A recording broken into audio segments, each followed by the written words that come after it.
Hello everyone and welcome to Best Side Cycling. Today we're here in Bellevue on Newport Way where I find my typical climbs, and today we'll be tackling a brand new one that even I haven't done before. And this one's exciting as it's on 155th place. It goes for an elevation gain of 215 feet and an average gradient of 17.6%. This is the Strava segment that we'll be highlighting. Of course, it goes for a while longer after that, but it really levels off in steepness. So I was really wanting to give this a go and seeing how it would turn out.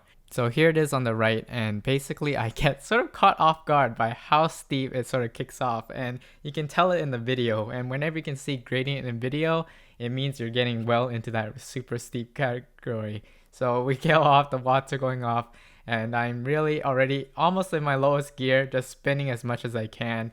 That's often the approach that I take once I get into these climbs that I haven't done before or I know are steep. Generally, being seated and trying to ride at high RPM is how I personally can get the most power out. Sort of following my role model of Onoda, which is from an anime, which is also another climber that specializes in high cadences. But we're going off here, and right now we're actually in sort of a reprieve at 13-14% weirdly, as this was going to kick up again back into the 20%. But honestly, when I was riding it, it felt pretty solid just throughout. And that's really rare for a climb to find something like this that holds at this around high teen 20% range, 23% gradient for so long. But we're just going on here. And my positioning on a bike definitely, once I tackle these steeper climbs, adjusts quite a bit. What I do is I basically shift my whole body a lot more forward over the front, because once you reach to those mid-teen gradients, your front end, as you're pulling up, getting the watts down, has a tendency to really want to come up off the ground and do a wheelie. So don't let it. Definitely adopt that position. Once the gradient gets to sort of crazy levels, of course, that's when you sort of have to stand to make sure you balance well. But luckily, we're still doing good.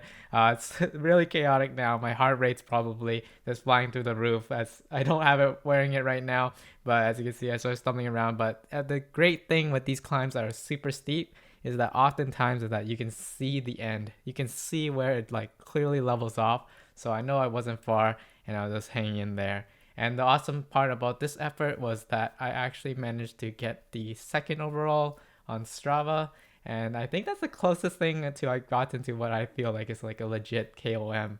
So that was really well worth it. I'm totally gassed. And if you enjoyed this video, please roll over the like button and subscribe. We cover all sorts of Seattle cycling content. I personally love climbing hills when I'm sort of on my own for fitness. So definitely, if that interests you, ring that bell icon too. And with that, I'd say that this segment is definitely one of the most consistently steep 18 to 20% segments that I've found here in the general Seattle Bellevue area. If you all know another good one, please let me know. This was really fun.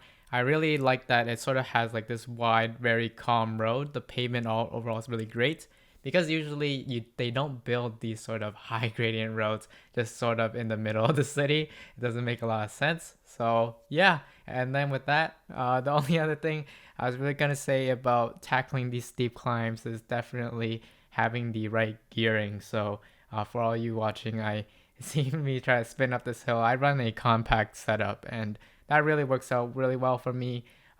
Even though now I've maybe got to a point where I don't use it on majority of climbs, but for ones like these, it definitely helps, as I can't really go at a low cadence, especially seated, for much longer than a few minutes without completely blowing up. So that's definitely something else to consider.